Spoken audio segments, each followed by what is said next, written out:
to an end. From dust we started, dust we return. Every corpse tells a story. It's our task to listen. So these are all stories about how people died. Sometimes even I find too unsettling to recount. You gotta get that money out of your apartment.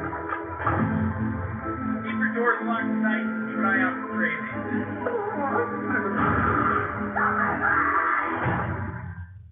Pretty cool. Yes, it is, isn't it?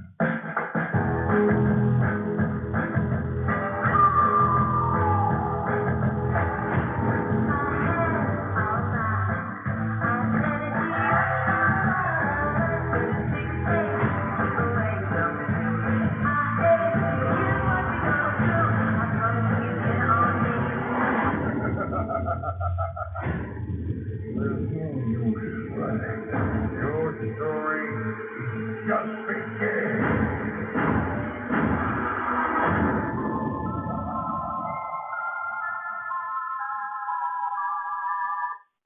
When I was a kid, one of my favorite places to go in the whole world was my grandmother's house.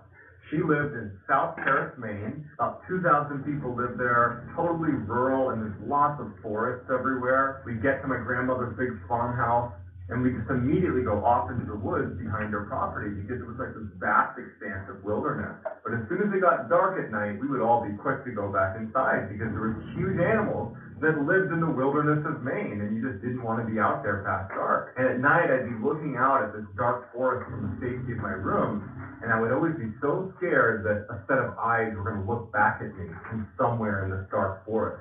Luckily, that never happened to me. It did happen to a family just north of my grandmother's house, and it wasn't just one set of eyes, it was 5. But before we get into today's story, if you're a fan of the strange, dark, and mysterious delivered in story format, then you come to the right place, because that's all I do, and I post 3, 4, even 5 times every week. If that's of interest to you, then I would encourage you to waterboard the like button, and then subscribe to this channel and turn on all notifications so you don't miss any of my weekly updates. Alright, let's get into today's story.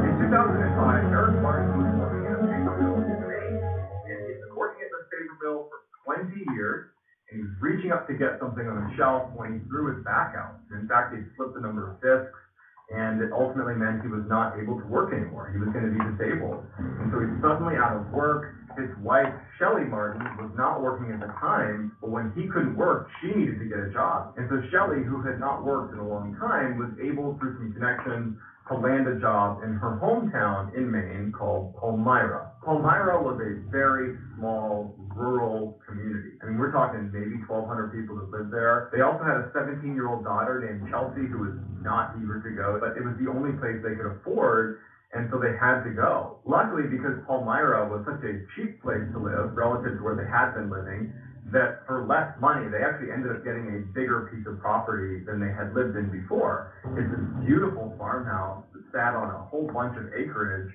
but it was incredibly isolated. You had to go down this bumpy